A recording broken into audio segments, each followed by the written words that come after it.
Olá, discentes de artes visuais e demais pessoas interessadas em teorias da imagem. Nós vamos dar continuidade hoje às discussões da nossa disciplina.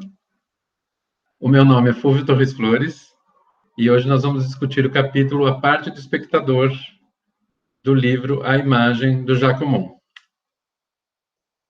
Bem, como vocês sabem, o livro está dividido em 5 capítulos. Nós discutimos na aula passada a parte do olho, hoje será a parte do espectador. Então, dando sequência, vamos ler o que o Mon escreve na parte do espectador, logo na introdução, quando ele vai se referir a esse capítulo. Ele diz o seguinte: a visão, a percepção visual, é uma atividade complexa, que não se pode, na verdade, separar das grandes funções psíquicas, a intelecção, a cognição, a memória, o desejo. Assim, a investigação iniciada do exterior, ao seguir a luz que penetra no olho, leva logicamente a considerar o sujeito que olha a imagem, aquele para quem ela é feita, o qual chamaremos de seu espectador. Então, hoje, pelo que o Aumont indica no livro, na forma como ele organiza o livro, a aula é para se entender a parte do espectador, ou seja, o que está além do olho. Vamos começar, então, com a primeira parte, a imagem e seu espectador. Por que se olha uma imagem? Aumont se pergunta. E a resposta é: há uma relação entre imagem e domínio do simbólico. Uma mediação entre o espectador e a realidade. É isso que a imagem faz, ela media aquele que vê, o espectador, com uma realidade do mundo, seja ela qual for.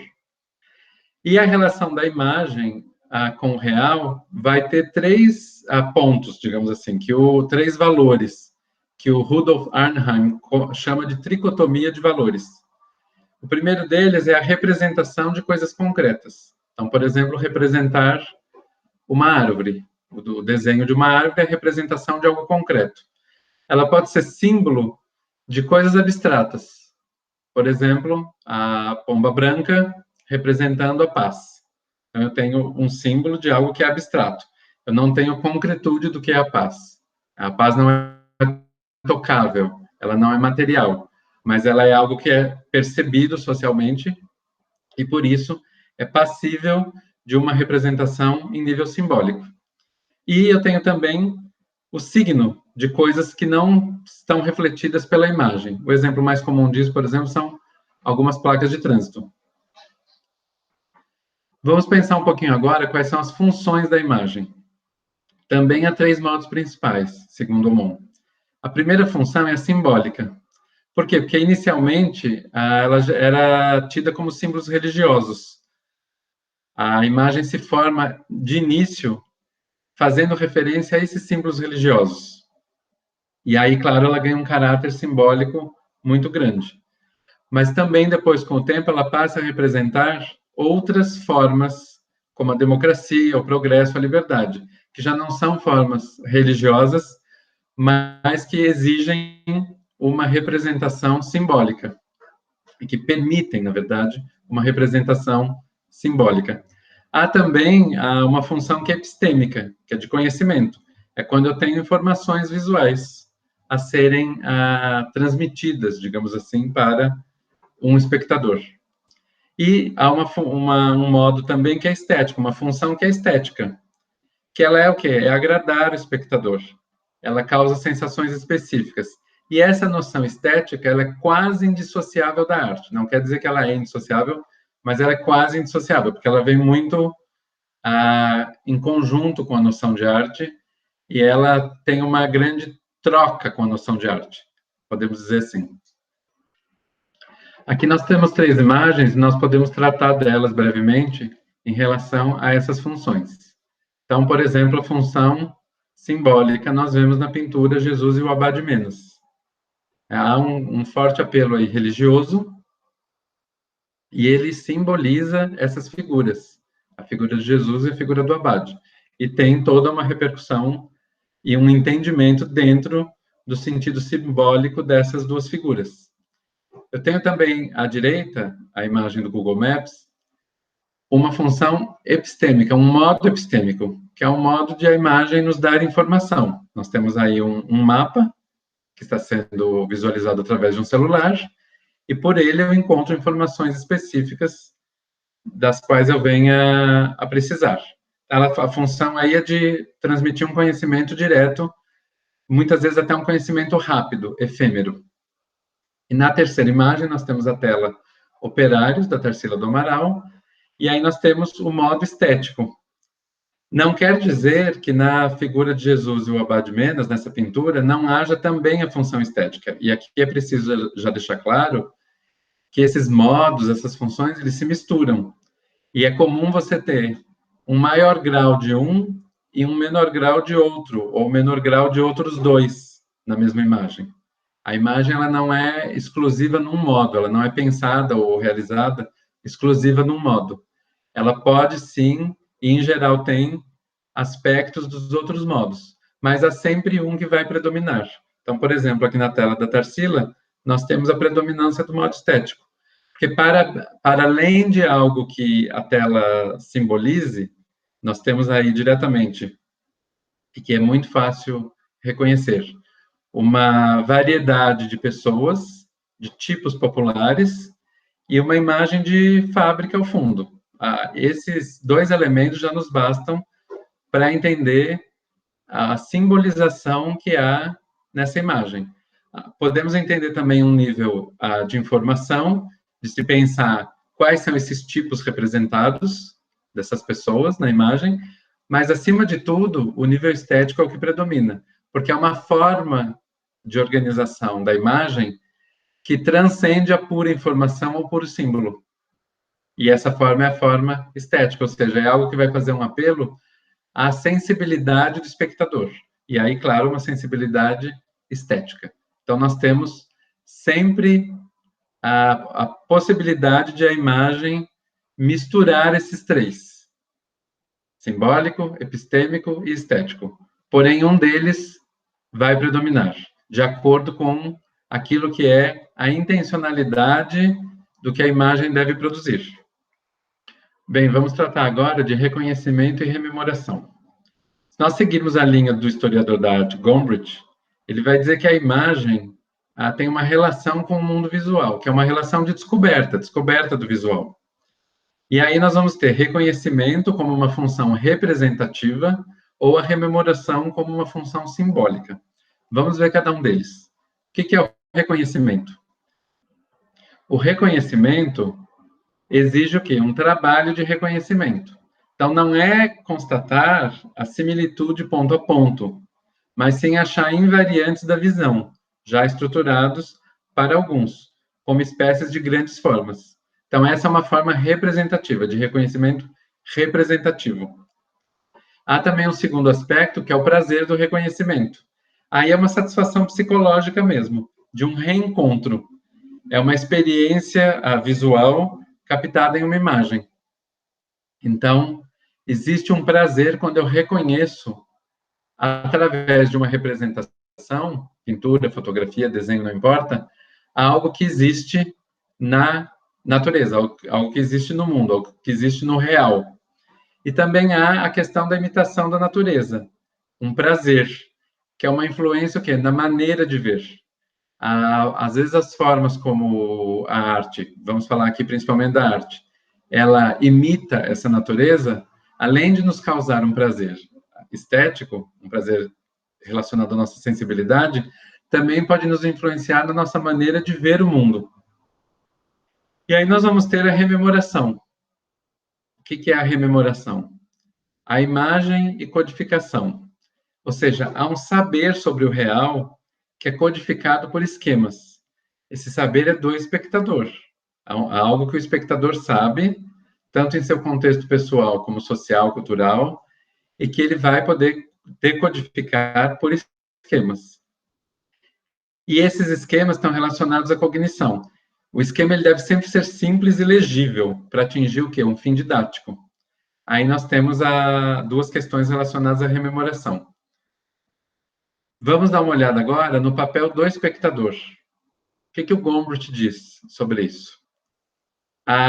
existem atos perceptivos, psíquicos, que permitem ao espectador dar existência à imagem. Então, vejam, atos perceptivos ligados ao nosso sistema visual, que nos permite perceber o que é visual no mundo, e também atos psíquicos, aí relacionados a cada indivíduo. E é essa junção do que é perceptivo com o que é psíquico que vai nos permitir dar existência a uma imagem, reconhecer uma imagem. Então, não há, em primeiro lugar, segundo Gombrich, olhar fortuito. Existe uma comparação entre o que esperamos e o que o sistema visual recebe. Então, não há como olhar algo fortuitamente, rapidamente, quase que sem querer ver. O que vai existir para um olhar se concretizar é uma comparação entre o que a gente já espera, porque nós temos um conteúdo psíquico que tem expectativa diante de imagens, e aquilo que o sistema visual efetivamente recebe. E existe também uma regra que é chamada de regra do etc. Essa é uma proposta de um teórico chamado John M. Kennedy, em que o espectador ele projeta, completa, inclui o que precisar para formar a imagem. E isso, claro, ele está sujeito a erros de interpretação.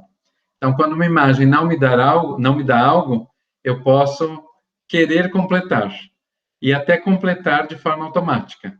Agora, isso não quer dizer que aquilo que eu esteja completando, no que falta a imagem, ou que não parece faltar a imagem, não necessariamente que falte a imagem, mas eu, como sujeito, entendo que é uma falta. E eu posso fazer a introdução de algum elemento para suprir essa falta. No momento que eu fizer isso, eu posso cometer um erro de interpretação. Mas isso é algo que todos nós fazemos constantemente. É algo da nossa prática de olhar.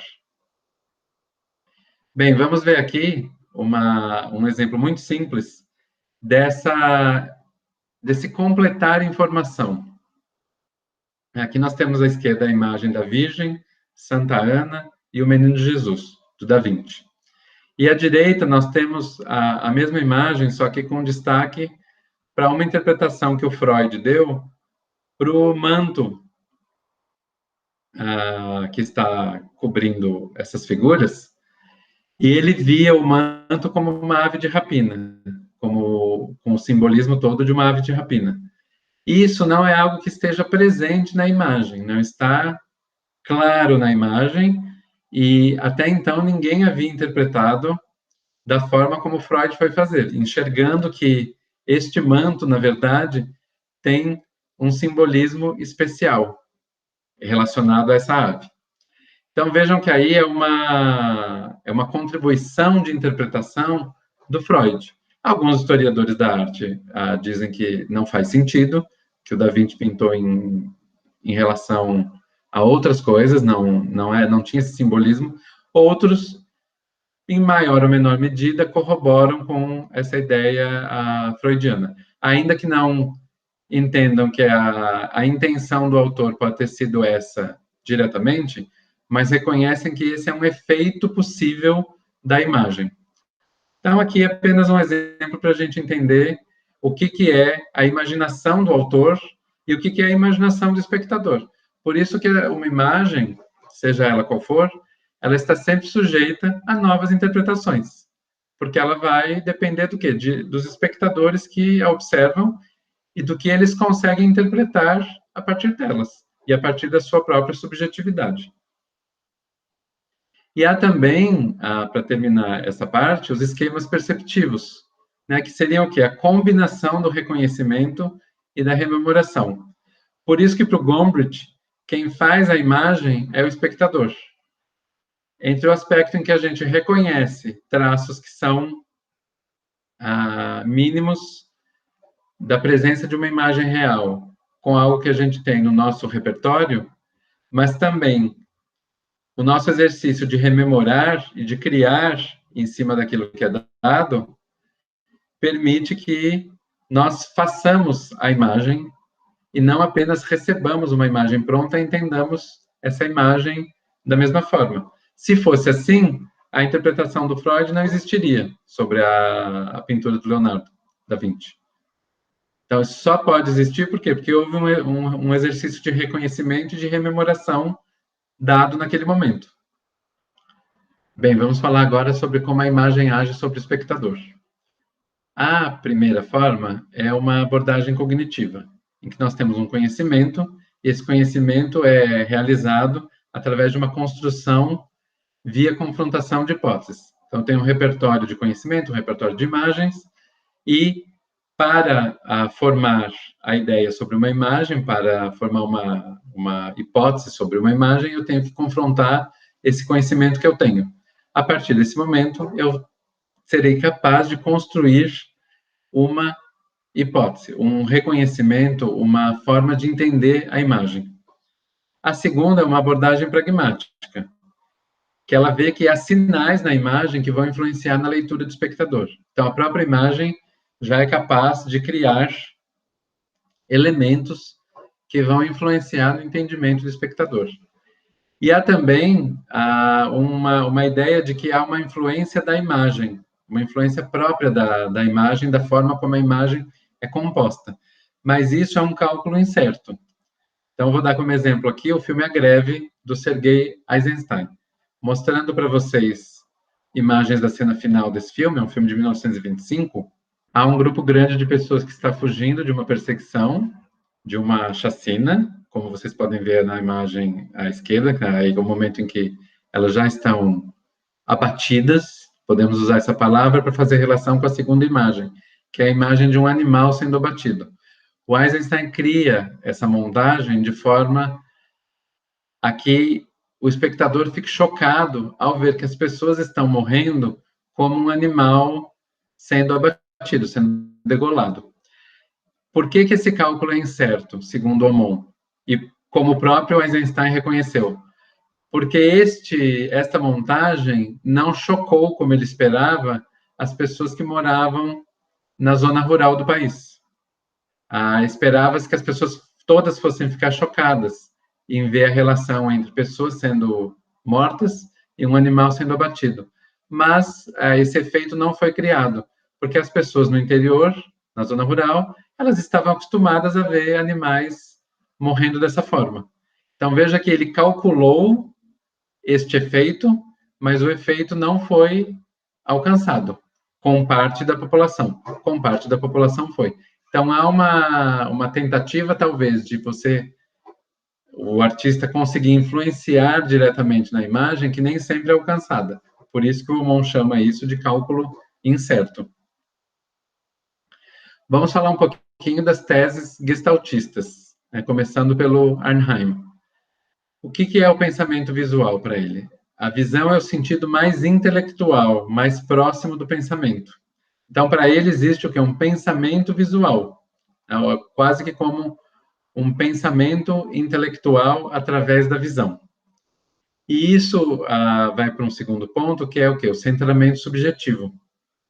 Ele acha que é possível propor uma substituição da objetividade da geometria cartesiana pelas coordenadas polares de uma geometria subjetiva. Então, seria algo como a forma de nós enxergarmos cartesianamente, quase que matematicamente, como aquele centramento em que eu olho para uma imagem sempre centrada, vejo uma periferia, né, algo que é periférico.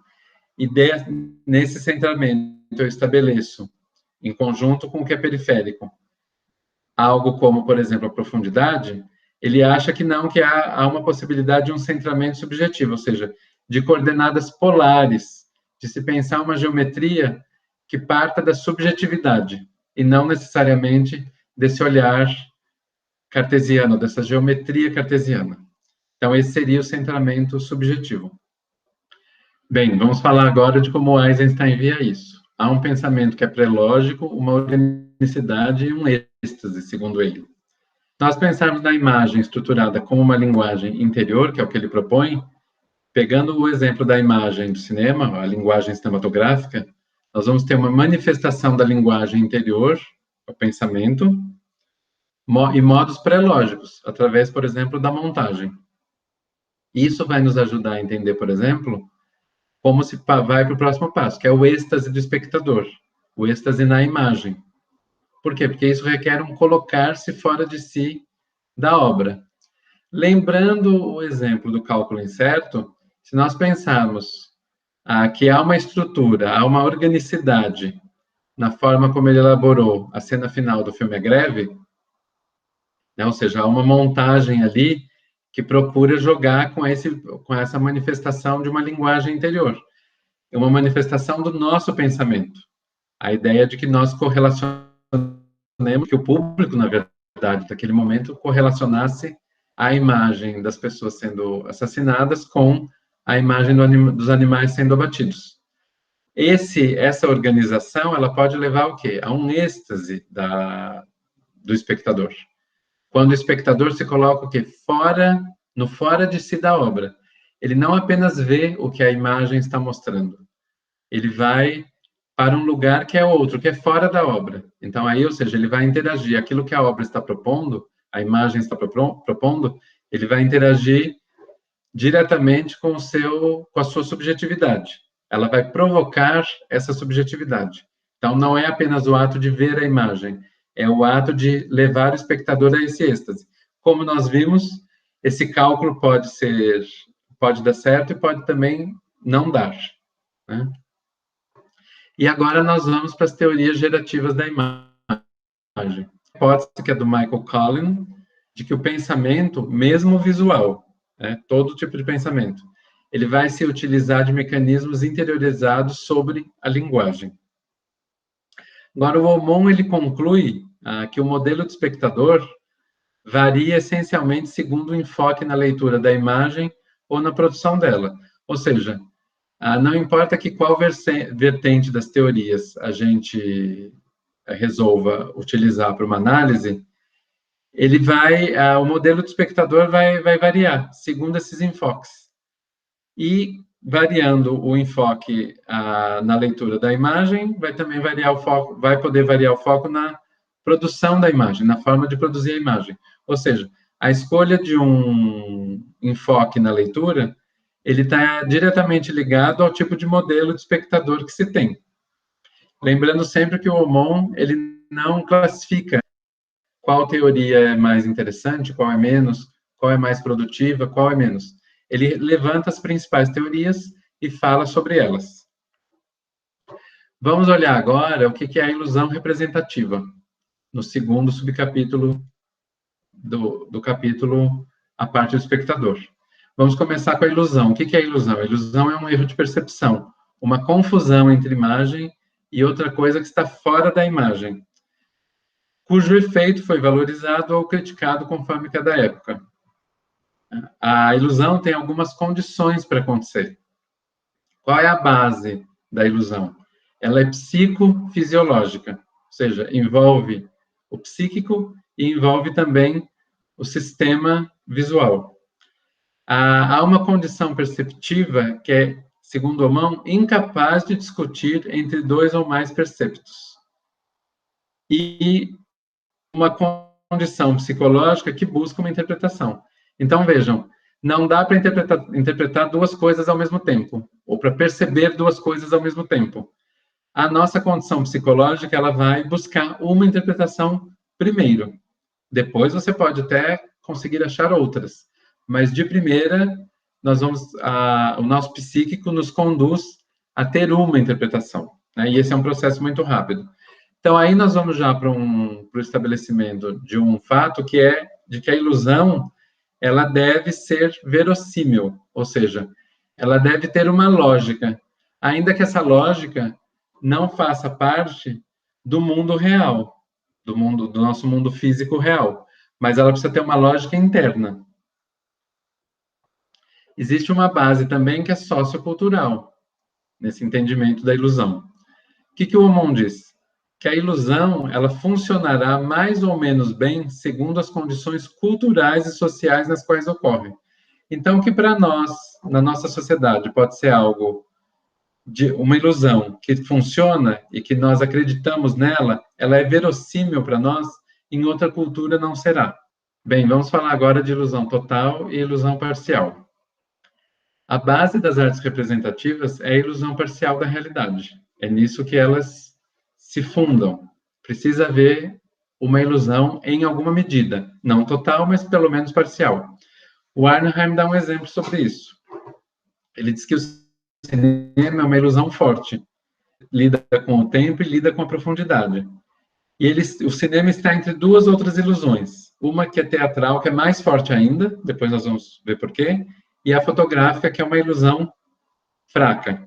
Santo Inácio, um afresco de Andrea Pozzo, e nós vamos, através dele, entender que existem 4 condições necessárias para uma ilusão. A primeira delas são condições culturais. No caso dessa imagem, a construção de uma igreja. Precisa haver uma igreja onde esse afresco vai ser construído. É um afresco de forte caráter religioso, evidentemente. E essa construção de igreja ela vai justificar que existem fiéis que vão a essa igreja. Então, o afresco estará localizado neste lugar onde as pessoas vão. E este lugar, ele implica um lugar de comunicação do terreno com o divino, ou seja, existem condições particulares que nós precisamos atribuir a esse lugar. Esse lugar é um lugar especial, ele nos comunica com o divino. Há um terceiro grupo, que é o das condições psicológicas.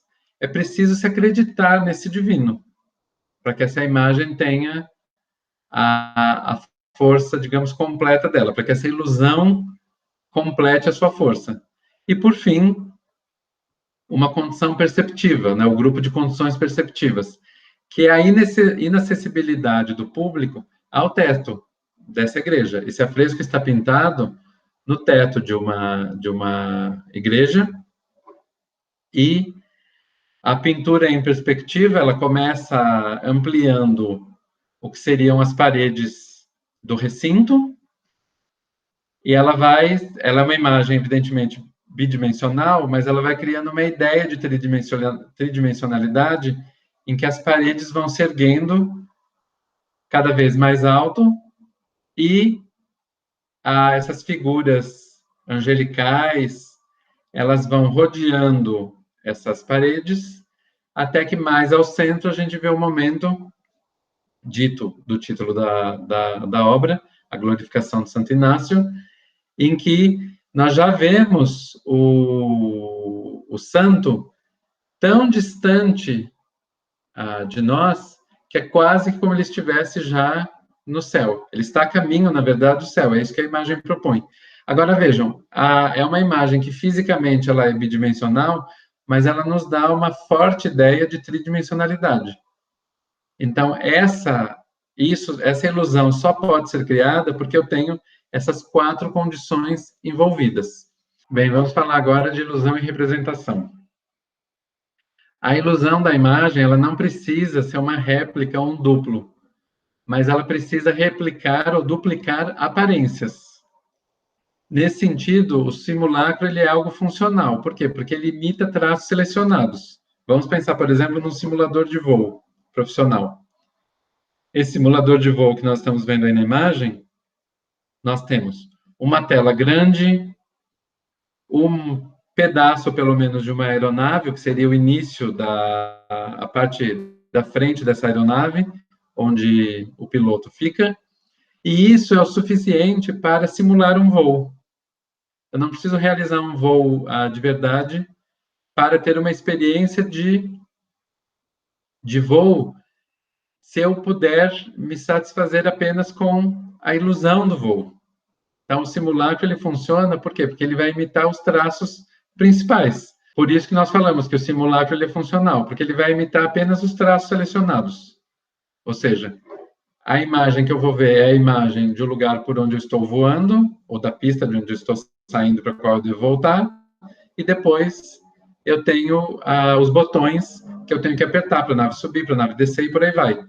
Então, esse conjunto de traços é suficiente para quê? Para criar a ilusão de um voo. Nós podemos entender como outro exemplo de ilusão e representação a exposição Mona Lisa Além do Vidro, realizada através de realidade aumentada. Nós temos aí na imagem central, nessa imagem maior, a Mona Lisa sentada, né, parte no quadro e parte fora, e aí nós temos a utilização por parte do público de óculos, para que possam ver essa realidade aumentada. E nós temos uma ideia de uma imagem que é uma imagem extremamente conhecida, talvez a imagem de arte mais conhecida do planeta, e que houve um trabalho de ilusão, ou seja, de que em parte ela está no quadro e parte ela está fora. E essa parte de fora é um corpo que não existe na tela, ele é um corpo imaginado, e a própria imagem que está no quadro é uma imagem tridimensional, sendo que o quadro ele é uma realização, a tela é uma realização bidimensional. Então, nós temos aí formas também artísticas de se lidar com a ilusão e com a representação. Esse é apenas um dos inúmeros exemplos possíveis.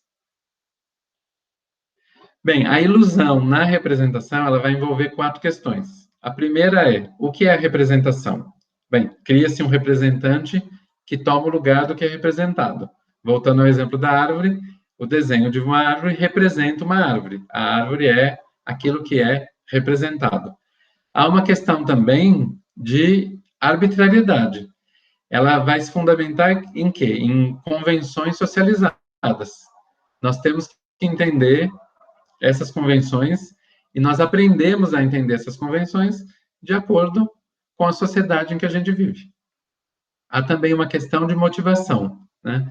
Certas técnicas, seja, por exemplo, na pintura, na fotografia, no cinema, elas vão parecer ser mais naturais do que outras, ou seja, mais ligadas à realidade do que outras.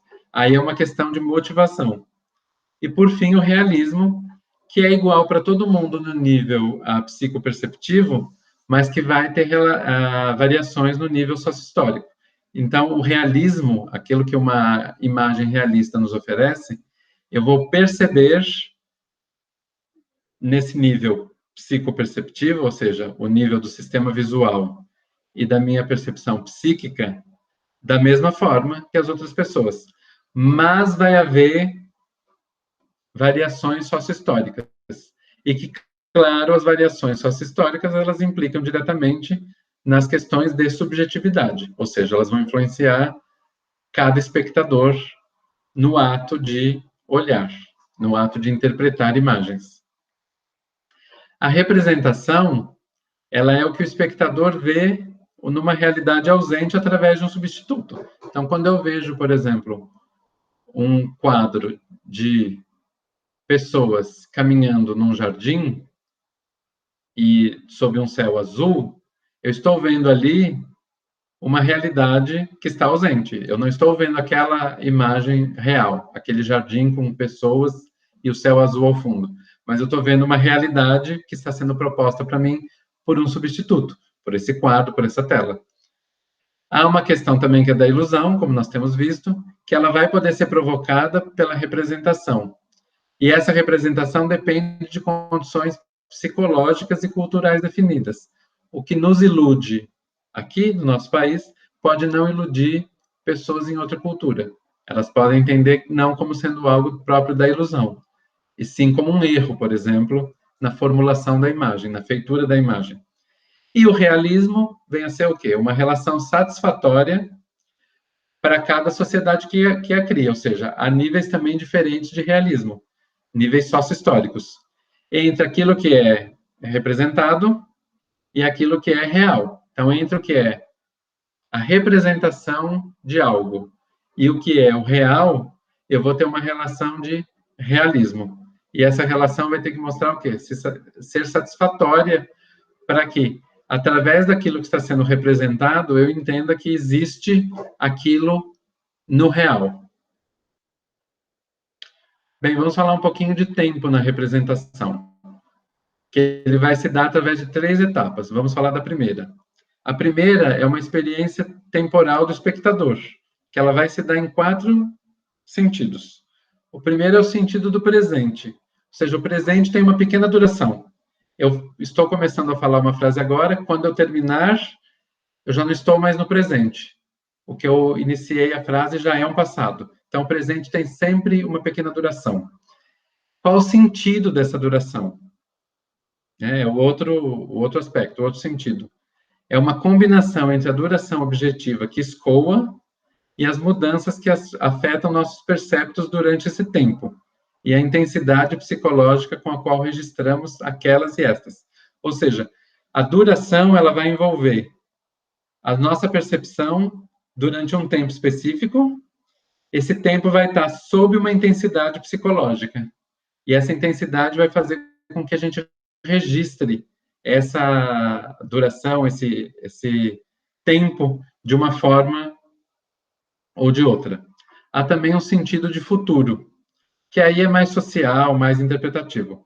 Cada grupo social, cada sociedade vê o futuro de uma forma, mas o futuro importa porque a forma de se relacionar com o futuro está diretamente relacionada ao tempo e à nossa experiência temporal.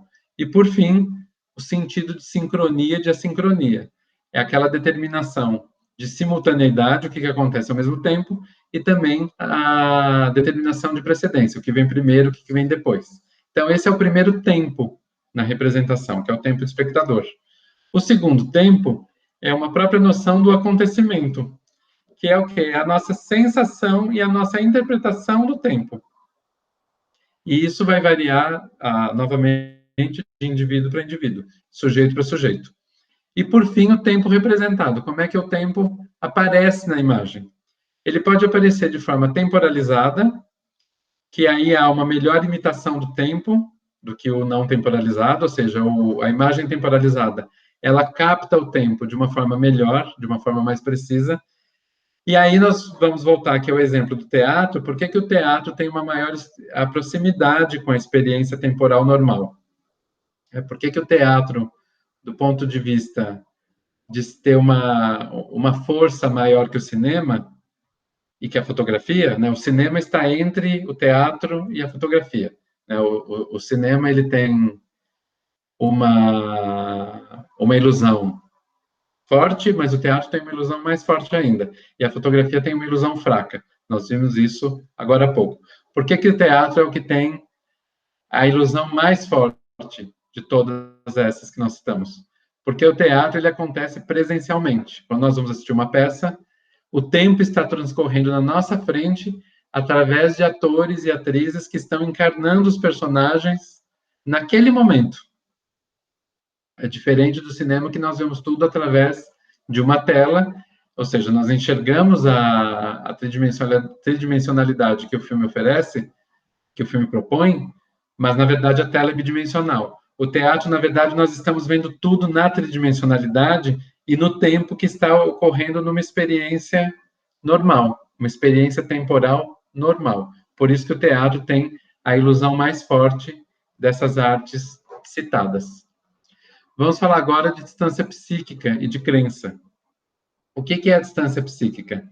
Ela é um dado imaginário, é um dado impreciso, mas que vai servir para evidenciar certas relações espaciais do objeto e entre o objeto e o espectador. Né?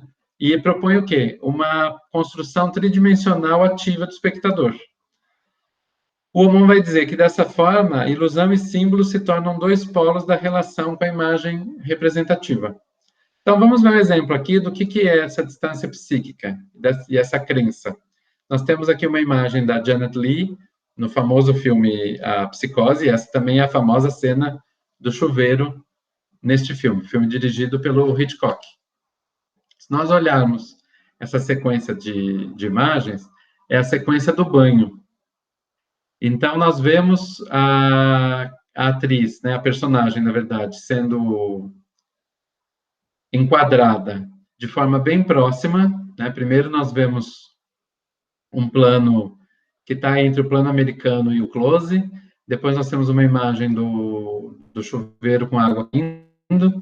Esse é o ponto de vista de quem está tomando banho, né? O ponto de vista da personagem. E vamos tendo outras imagens na sequência dela tomando esse banho. Até que alguém aparece atrás dessa cortina transparente. Essa pessoa aparece com uma faca, a personagem se assusta, nós temos imagens do close da boca, do rosto dela, depois o super close da boca, e na sequência a pessoa com a faca vai dar a continuidade ao seu ato criminoso. Então, aqui, evidentemente, sugiro que todos vejam o filme, porque é um filme essencial da história do cinema. Não vou dar detalhes sobre o que acontece na cena e no filme. Por isso que eu evitei falar mais sobre isso. Né? Eu usei, no máximo, palavras evitando, assim, o spoiler. Mas vejam que o interessante aqui é a gente pensar como, através dessas imagens, o Hitchcock cria uma proximidade nossa com o que a personagem vai sofrer. Nós estamos muito próximos dela. Em alguns momentos, nós tomamos o ponto de vista dela. Né? Por exemplo, quando ela abre o chuveiro e a água cai, quando ela abre a cortina e aparece essa pessoa. Então, aí, a distância psíquica, ela é, digamos, não removida, porque ela nunca é completamente removida, mas ela está baixa. Eu tenho uma alta aproximação psíquica, porque o cineasta me coloca muito próximo da cena, e em alguns momentos até no lugar da própria personagem, no ponto de vista dela. Bem, como é que se cria a impressão de realidade no cinema? No cinema, o espectador está mais psicologicamente entregue à imagem cinematográfica. Isso tem uma razão muito simples, que a sala escura, ela permite essa receptividade, ela convida a essa receptividade. E aí, claro, nós vamos ter também alguns índices de realidade. A fotografia e o movimento, que gera a ideia de que há movimento no cinema. Nós já falamos na aula anterior que, na verdade, é uma sequência de imagens estáticas que vão dar a ideia de movimento. Há também uma participação afetiva favorecida, né, por esse lugar escuro, que está fechado. Nós temos um público ali em que estamos com ele em comunhão, por assim dizer, e isso vai gerar o quê? Uma distância psíquica mais fraca. Conta-se, por exemplo, sobre essa questão da distância psíquica, que na primeira sessão de cinema em que houve a exibição deste filme que vocês estão vendo, aqui são só alguns segundos. O filme tem mais de 1 minuto. As pessoas saíram da sala assustadas, achando que o trem ia invadir. É claro que os historiadores de cinema dizem que tem um alto tom de anedota, essa interpretação, que na verdade as pessoas não saíram assustadas. As pessoas ficaram impressionadas, sim, em ver uma imagem como essa. Era a primeira vez que estava sendo exibida em público uma imagem de cinema, mas que não houve essa comoção a ponto de as pessoas correrem. Independentemente se isso aconteceu ou não, o fato é que a imagem de cinema ela pode nos aproximar ou criar essa distância. Vai depender muito da forma como ela é feita. Bom, vamos falar um pouquinho de efeito de realidade e efeito do real. O efeito de realidade ele é produzido no espectador, por índices de analogia de uma imagem representativa. Isso é efeito de realidade. E o efeito do real é o que é visto e que pode ter existência no real. Então, o efeito de realidade é quando eu crio índices de uma imagem. Eu crio uma imagem que pode parecer, que pode ser real. Ela vai se produzir como real para o espectador. E um efeito de real é aquilo que realmente tem existência na realidade. E também nós temos as ideias de saber e crença. Né? Ou seja, o Aumont diz que a psicologia do espectador da imagem é um misto inextricável de saber e crença, entre aquilo que eu sei que existe e aquilo que eu acho que pode ser, aquilo que pode vir a ser realidade. Essas duas questões, o saber e a crença, elas estão em embate constante em nós, nos espectadores. E o saber do espectador, ele está em disputa, em confronto com a crença na imagem, ou seja, a imagem, ela sempre vai ter um caráter de que é algo real ali, de que ela representa algo real, por mais que não seja. Mas o nosso entendimento de imagem é de que ela traz, pelo menos, alguns elementos de realidade. E o nosso saber, muitas vezes, vai se confrontar entre o que nós sabemos e aquilo que a imagem oferece. E pode haver, e em muitos casos, há um choque aí. Bem, vamos para a última parte, que é o espectador como sujeito desejante. Aqui é onde o Aumont vai entrar falando da relação da imagem com a psicanálise. Bem, para a psicanálise, além daquilo que é consciente, do que é racional, o sujeito também é um sujeito desejante. Ele tem afetos, pulsões, emoções, e isso vai influenciar a forma de ver a imagem. Nós temos, por exemplo, o Moisés de Michelangelo, que também foi analisado pelo Freud. Vou falar brevemente sobre essa imagem e vou deixar o link de um texto que vocês podem ler se quiserem e ter uma noção maior sobre essa análise do Freud. É uma análise bastante extensa que ele faz. Eu vou deixar como provocação aqui para vocês esse desenho do Freud explicando o movimento de Moisés, de que o Moisés teria olhado para o lado e visto algo que não agradou, e isso tem todo um sentido religioso, conforme o Freud explica no texto, e isso quase o faz derrubar as tábuas da lei. Eu vou deixar como provocação, porque eu vou deixar o link de um texto na descrição do vídeo para vocês lerem, quem tiver interesse, entender como Freud interpretou essa imagem do Michelangelo. É uma interpretação bastante minuciosa, então ela leva um tempo para se... levaria um tempo muito grande para ser explicado aqui. Eu prefiro que vocês, e sugiro que vocês leiam e entendam uma forma de possibilidade psicanalítica de interpretação de obra. Bem, vamos falar um pouquinho de inconsciente e imagística. Há diversas explorações em relação a isso, mas não são nada além de explorações. E há uma possibilidade também de codificação intermediária entre o verbal e o icônico, ou seja, entre o que é verbalizado, falado, e aquilo que é imagético. Já na questão da imagem e do imaginário, nós vamos olhar para o que o Lacan fala, o psicanalista Jacques Lacan fala sobre a questão, que para o Lacan, imaginário está ligado à imagem, e não à imaginação. O imaginário está ligado à construção de imagem. E aí nós podemos partir para uma teoria dele, conforme o Aumont coloca no texto, que é do estágio do espelho. É uma teoria que ele desenvolveu mais de uma vez ao longo da vida, então nós vamos falar aqui muito rapidamente sobre ela. Mas, segundo essa teoria, quando uma criança olha, uma criança bem nova, olha para o espelho, ela primeiro vê um outro ser real, então é como se ela visse outra criança, depois de um tempo, ela tendo esse entendimento, ela vai passar a ver que aquilo que está no espelho é uma imagem, mas é uma imagem diferente do que ela é, e só então é que ela começa a ver a própria imagem. Ela começa a reconhecer no espelho a própria imagem. Isso mostra um processo, né? Ou seja, primeiro há uma questão especular, o espelho me mostra outra pessoa, outro ser real.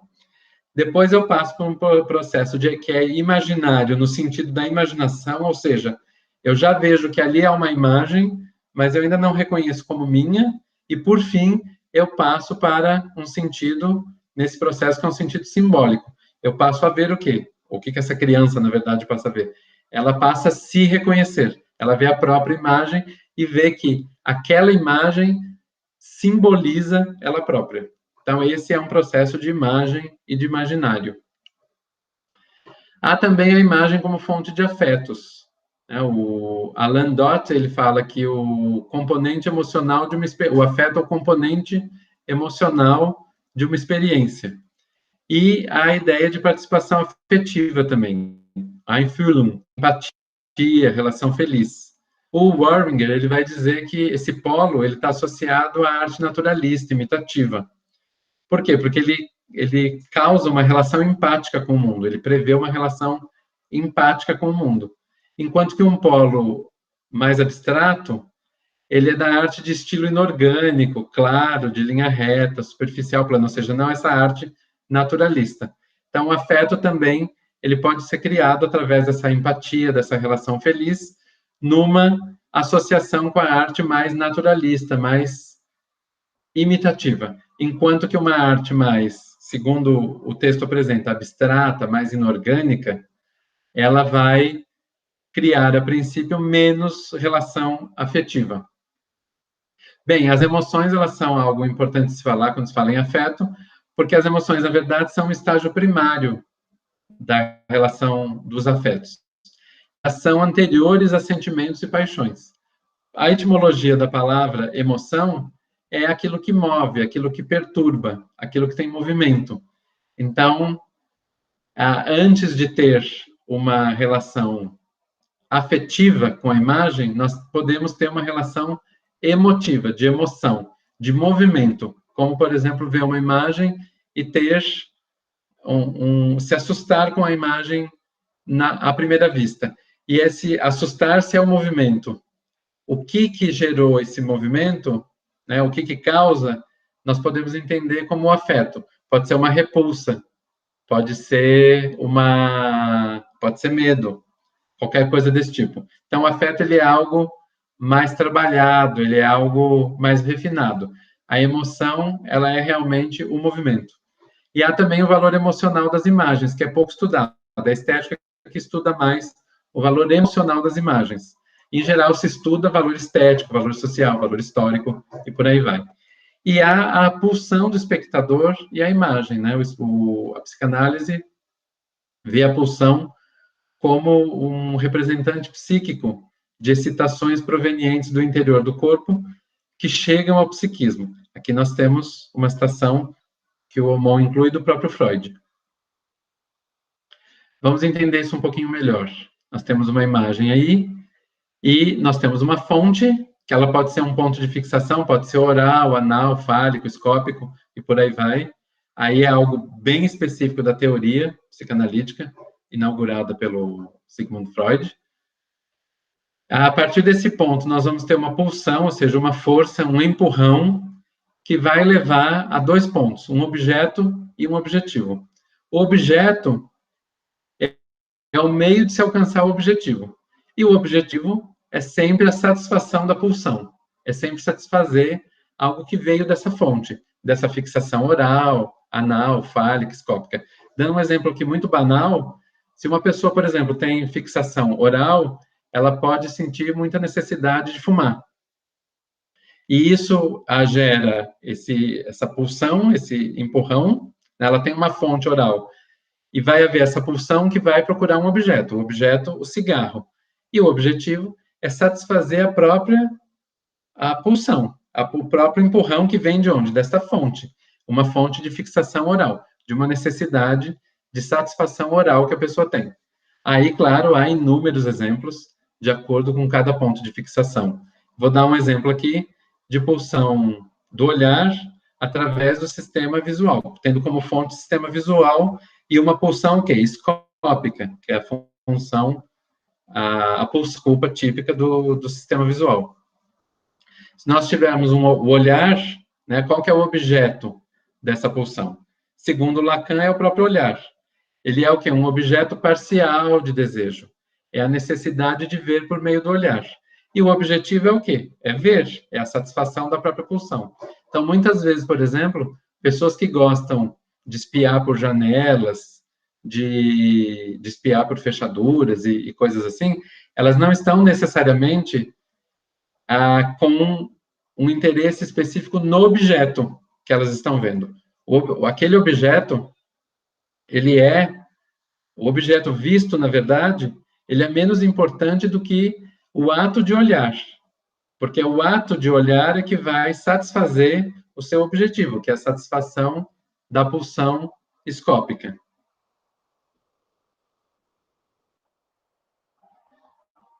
Bem, vamos falar um pouquinho de diferença sexual e de voyeurismo. Na abordagem psicanalítica, os olhares representados, eles têm relação com o olhar do espectador, enquanto que o olhar do espectador, ele cumpre uma satisfação parcial do voyeurismo, né? Aqui nós estamos vendo uma cena de um filme de 1900, em que já aparecia nudez feminina.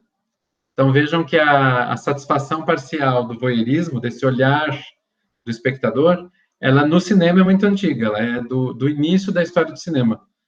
E essa satisfação, ela se cumpre muito na parcialidade desse voyeurismo, na capacidade de satisfazer esse voyeurismo. O feminismo tem dado contribuições em relação a isso. Uma das contribuições do feminismo nesse entendimento é no entendimento das personagens. Né? Por quê? Porque os personagens masculinos olham e as personagens femininas são olhadas. O sujeito masculino, ele é o voyeur por estrutura, enquanto que o feminino, ele pode ser voyeur também, mas ele está em situação de ser visto. Isso é o que uma teórica chamada Laura Mulvey propõe. E que o corpo da mulher, ele sempre foi objeto de voyeurismo masculino.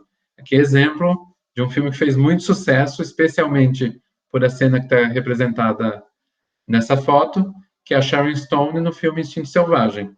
É uma cena em que ela está de pernas cruzadas, dando um depoimento para a polícia, ela abre as pernas e depois volta a fechar.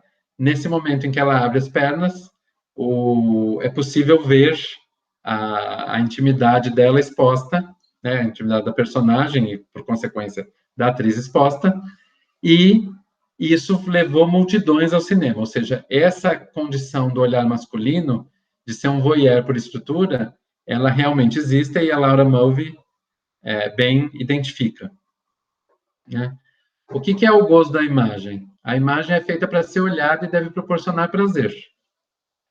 O Barthes, ele vai fazer algumas distinções sobre fotografia. Né? A foto do fotógrafo, que ele chama de studium, ela deve ser decodificada pelo espectador de modo cognitivo. Ou seja, o espectador vai olhar para a foto do fotógrafo de uma forma através do conhecimento. E isso é o que o fotógrafo propõe, né? Que o espectador olhe com o seu conhecimento. Agora, a foto que é do espectador, o espectador tem um investimento subjetivo, com a sua satisfação escópica. Então, o fotógrafo propõe algo, mas o espectador ainda assim vai ter que interpretar. Né? E o punctum, segundo o Barthes, ele é do espectador. Ele não pode ser tomado como objetivo ou mesmo universalizado. Ou seja, em cada relação fotográfica, vai haver um ponto a partir de cada espectador. Enquanto que o studium já é a proposta mais geral, que os espectadores vão interpretar de forma cognitiva, aqui socialmente, historicamente. Aqui eu tenho duas imagens do Henri Cartier-Bresson, em que é possível a gente entender isso, quer dizer, o fotógrafo tem uma proposta de studium, mas na interpretação individual nós vamos ter punctums diferentes. E aí vai depender muito de como cada um olhar essa imagem e aquilo que cada um quiser destacar sobre essa imagem. Bem, a imagem como fetiche. A imagem ela é o substituto resultante de uma perversão, aqui no sentido psicanalítico, claro, né? Em que, após uma descoberta traumática, é preciso reconstituir o objeto perdido. Então, ter uma imagem nos dá a possibilidade de reconstituir uma perda do real. O Christian Metz, ele vai falar da fetichização da fotografia, através de alguns pontos. O primeiro deles é o tamanho, né, a fotografia como fetiche. Eu tenho fotos, por exemplo, que eu posso carregar no bolso e posso ver uma foto na exposição que ocupe o tamanho de uma parede inteira. Então, o tamanho da imagem fotográfica permite também uma fetichização dela. A interrupção do olhar, aquilo que está na imagem que está fora dela. Um valor documentário do que foi e que não é mais. Uma fotografia é sempre algo que já acabou, ela representa algo que já passou, ela nunca é a imagem no seu momento aqui agora, ela é um passado, por isso que ela tem um valor documentário, é um valor documental. Existe uma força de silêncio e de imobilidade, justamente por ela ser esse passado, que ele relaciona à morte, e ela pressupõe um fora de campo que é castrado, ou seja, aquilo que é impedido de vir à tona, que é impossibilitado de aparecer, é o que a imagem não mostra. E existe aquilo que está em campo, é o que a imagem mostra, que pode ser fetichizado. E daí, por exemplo, as relações de fetiche, da gente guardar a fotografia de pessoas que a gente ama. E se alguém, por exemplo, pegar a fotografia e rasgar, nós não vamos ficar bravos porque a pessoa rasgou um pedaço de papel. Nós vamos ficar bravos porque a pessoa rasgou algo que representa um ser amado. Então, existe realmente essa relação fetichista com a imagem, muito especialmente com a imagem fotográfica. Bem, para concluir, nós vamos falar da antropologia do espectador. Existe uma experiência que o Omon retoma nessa parte da conclusão, feita com os índios Navarro, feita por dois pesquisadores chamados Worth e Eder, em que eles percebem que, ao entregar equipamentos para essas pessoas produzirem imagens, elas vão gerar uma valorização do movimento físico, especialmente o movimento circular. Eles tinham um especial apreço por fazer imagens em que o movimento físico circular aparecesse. E isso é um ponto interessante que ajuda esses pesquisadores a entenderem como que é o processo de ver e produzir imagens em lugares ou em pequenos grupos, pequenas sociedades em que a imagem não é um bem que circula normalmente, ou pelo menos não a imagem fotográfica, cinematográfica. Constatações do Omon a respeito disso é que existe uma base universal ampla na relação com a imagem em movimento. Então, essa base ela já é grande na relação com o movimento. Porém, existem diferenças na apropriação dessas imagens. E elas vão aparecer mais no nível simbólico do que no nível do registro, por exemplo, cognitivo, ou imagético simples, de registro de imagem. É no simbolismo que as diferenças de apropriação vão aparecer mais. E aí o leva a constatar que a imagem é universal, mas é sempre particularizada, ou seja, a imagem pode ser universal, mas ela sempre vai ter uma particularidade que é, retomando lá o que o Gombrich fala no início, quem produz a imagem, quem faz a imagem, no sentido de interpretar, é o espectador. E por isso a imagem, por mais universal que ela seja, ela sempre terá um caráter particularizado, que vai depender de quem? Do espectador que a vê. Bem, essa é a referência do texto base dessa aula. As imagens usadas aqui são de fontes diversas. Eu deixo créditos e agradecimentos na descrição do vídeo. Meu muito obrigado.